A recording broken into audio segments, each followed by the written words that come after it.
Hello again, and welcome to the Unspoken Word. Welcome. We are coming back to you today. We're going to give you some interesting information.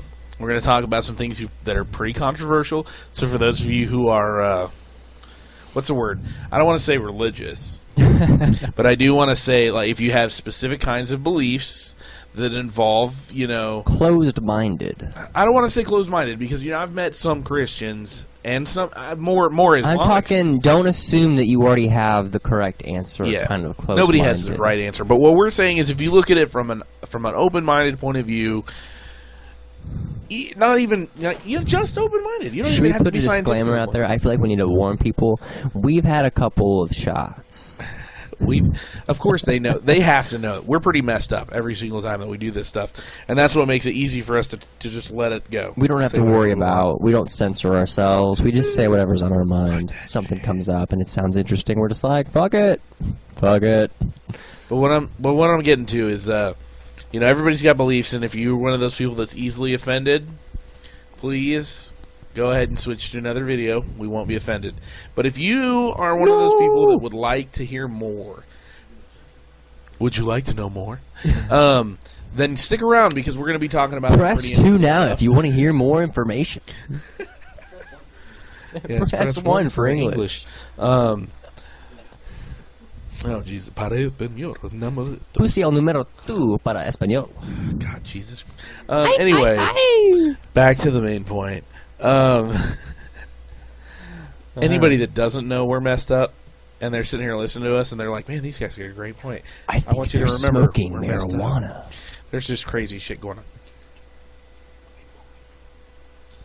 on. So back to the point. Religion as a whole. Let me just ask you, as a whole, why do you think people buy into this so easily? That's just the beginning of Sublime's 2 Joints. You not heard that song? What? I have. They believe to be smoking marijuana cigarettes. Obviously. That's what I was trying to allude to there. Sorry. But seriously, why do you think people are so easily drawn into this religion thing? Because as I think about it, as a free-thinking individual, it's so easy to see that this is just a bullshit story. Can I stop you right there for a second? Interject. I was on Tinder the other day and I saw this person, and I don't just look at a chick and see if she's cute and then push like. I'll read about her profile a little bit, and she was a free thinker, and I was like, ooh, I'm intrigued. You had my curiosity, but now you have my interest, kind of thing. And then I saw that she's also a Christian, and I kind of felt that free thinking and being religious to the extent of picking one religion, that's not quite free. You're restraining yourself to one direction of thought and picking that and saying, this is the correct way to think, and everyone else is wrong. Yeah. I agree with you. I think that when you say, if somebody's going to say they're open-minded, they can't be religious because, let's be realistic. I mean religious in the extent of I've picked one belief, and this belief is the correct way to think, and everyone else is wrong. Yeah, that is not a free thinker. Even if you read the words of your own religion, how many of the religions out there say their deity says their God shows themselves in mysterious ways? Who are you to fucking say that person's God isn't the same exact God you worship? God, right. Come on. And the interesting part about the conflicting religions is that every religion says that their religion is correct and that everybody else is worshiping a false deity to some extent, and that everyone else is wrong. Semantics is what it is. Semantics. It's fucking stupid. Anyway, so when we get down to it from a scientific point of view, what draws people to this? Like I said, as a free-thinking person. What I think it is we don't like to not know. We like to have the answers, so having the unknown out there and presented in such a way to, like, we don't know what's going to happen after we die. We don't know what happens to our loved ones when they die. We don't have a reason for, or a thought, or, reasoning for the afterlife. Yeah, it really is. So for people that are afraid of those things, yes, indeed, it's security. So if you have like a fear of death or a fear of that, or you want to have the comfort of, you'll see your dead father when you pass on to the afterlife as well, it provides that sense of comfort where you can put that in the back of your mind and focus on daily things. It's a crutch. It's denial and a crutch. That's what I'm saying. Are we really that fragile of a people as emotionally? It's a subconscious psychological manifestation. Like, it's a dependency, almost. It's a dependency, in a way. I hate to put it that way. I had somebody tell me that since I didn't cry at my grandfather's funeral, who technically was more like my dad than anybody I loved most in the world, that because I didn't cry, I was emotionally unstable. And I thought to myself, that death is a natural part of Right. being, and I don't feel bad for anything that's happened to him right now. Consider...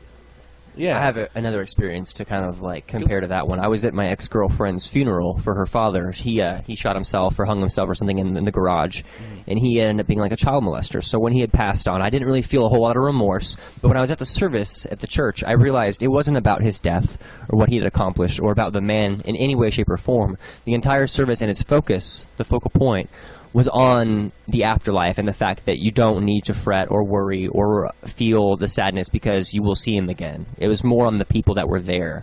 They weren't like talking about all the things he accomplished. They weren't remembering him as a man, and that's what I wanted. At my death, play some weird songs and do shit that would make you remember me, you know? I don't want to hear you talk about God and hear you tell me, it's okay for you right now. You'll see him later. Like, that's enlightening and all, and it may be possible. Maybe you will, but... I feel it's more beneficial to just accept the fact that we have one life and to cherish this one life for the moment, and we have no proof of the second one, so there's no point to dwell on third or fourth lives or second lives or fifth lives or the past life. I mean, you can learn, but yeah, and that's there's a certain extent to which you should dwell on it. And that's one of the things that drives me crazy about it. It's like it's one of those deals where it's like you know the right answer, but emotionally you can't accept it. It's what I feel like. I feel like at an emotional level, it's like that is overriding their It's an answer for the fear of death, if you will. See, and I don't have that. I'm okay. They're like I was saying earlier about psychedelics and how they gave psychedelics to people that were terminally ill, and they found that when they gave psychedelics to people that were terminally ill, they experienced ego death, and they released those fears of death. One of the first comments on that post was it releases the fear of death for people who are not terminally ill also. So I mean, I've experienced this ego death, and I've no longer fear death, and I don't mean that in like I have no fear, I'm not afraid of anything. I just mean that in the terms of I take my life as an opportunity and a richness, and I try to carpe diem, seize the day with each day that I get. I don't worry about what I'm going to do in my next life. That's like worrying about next week's tomorrow. To me. And see, in a way I look at it is like with as dangerous as the world is, it's like any day I could die. I'd be worried about it.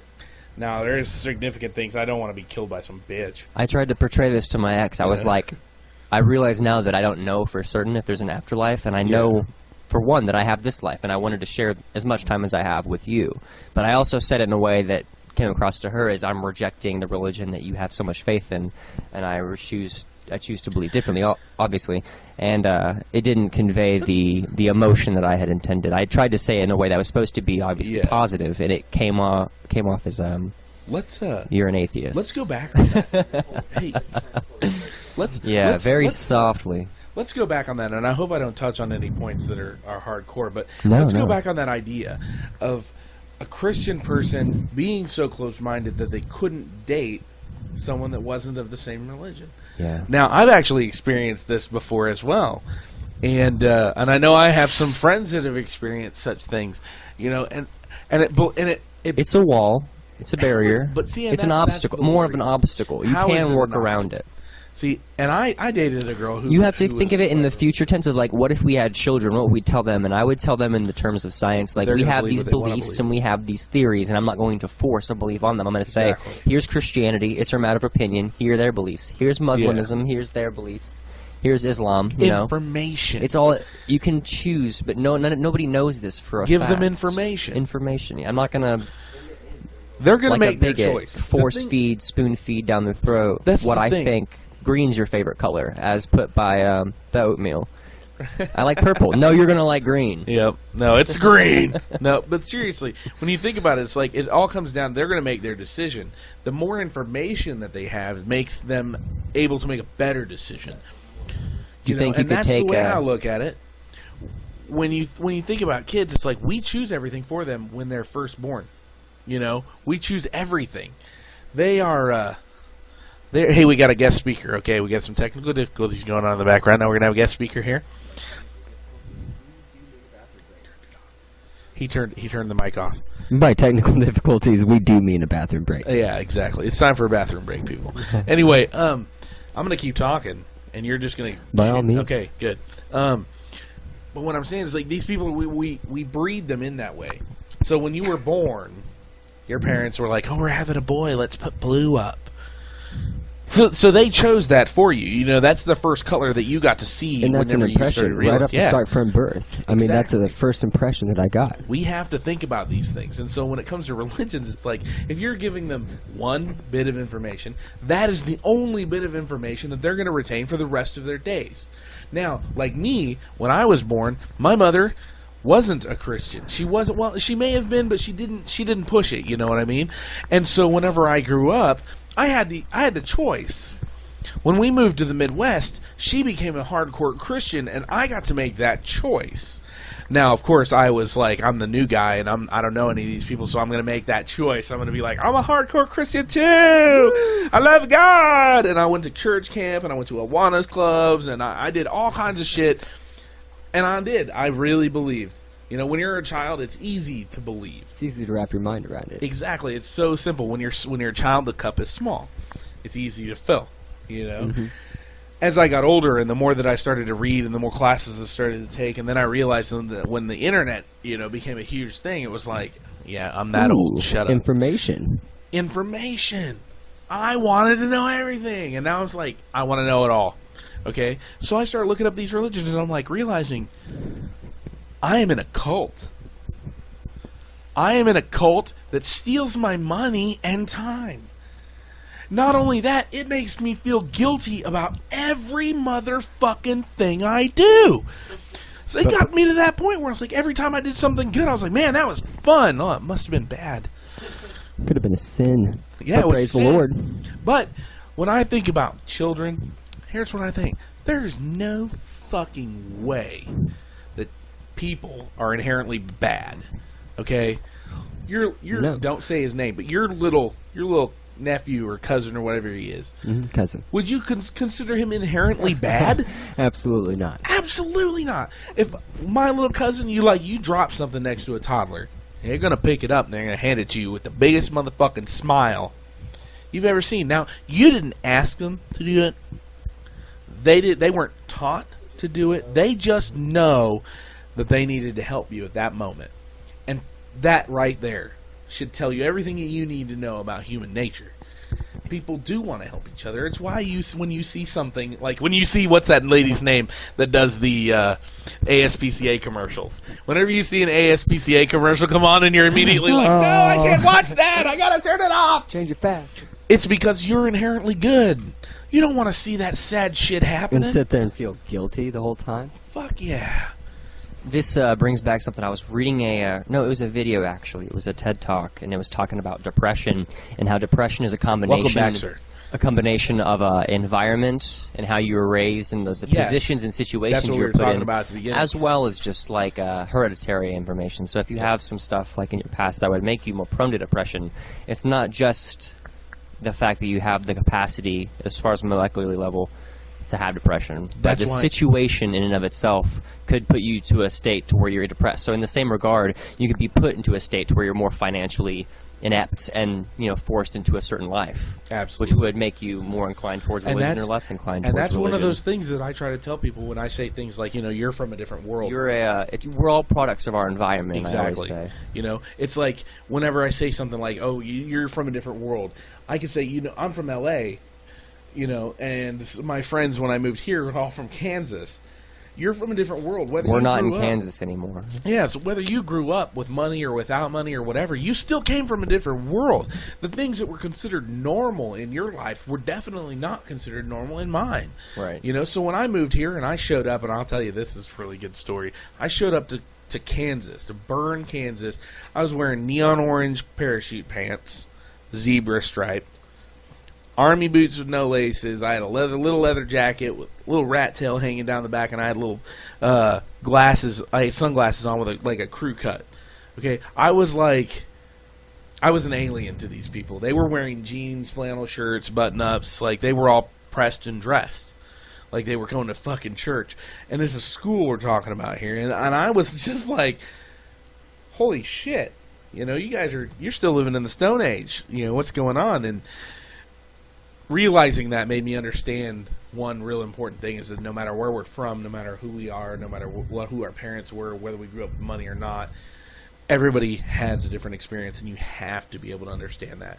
And the same goes about religion. The power that comes with religion, though, is in the fact that humans like to surround themselves with like-minded individuals. And I have this little thermos that's for my beer. It says, never underestimate the power of stupid people in large groups. Oh, God. But that's what happens, is people will congregate in groups of people that have similar thought processes to them to make themselves feel better about the processes of thoughts that they have. It's mob mentality in a way, yes.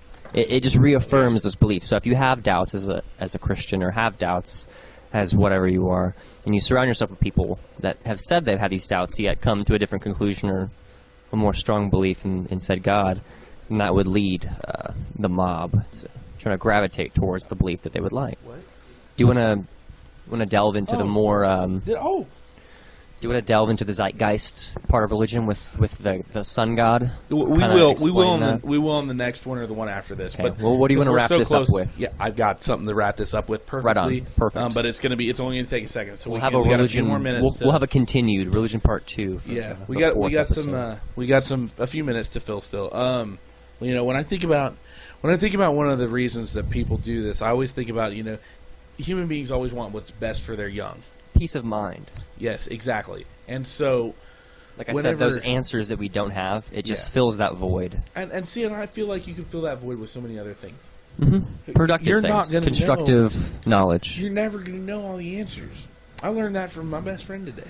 Yeah. You're never going to know all and the whenever answers. you get those answers, you're always going to get another 100 questions. Exactly. And you just have to learn to accept that. And can I quote Fringe for a second? Absolutely. Olivia Dunham goes up to Broyles, and it's right after that the first guy comes out, and he's about to die, and he basically says to her, every time that you solve a case, you always want more answers, but your dissatisfaction with the answers that you get is what makes you so damn good. You always come back with 100 new answers and get 100 new questions, and it's never enough. Yeah. But you have to come to terms with the fact that that's how knowledge and information works. Exactly. When you get more information, when you get more answers, and if you're not naturally we'll want more questions. Yeah, and unless you're not questioning things at all. If you're not questioning things, and you're happy with your existence, and just go ahead. That's what I would call ignorance is bliss. You just go ahead and you just keep being that way, and that's okay.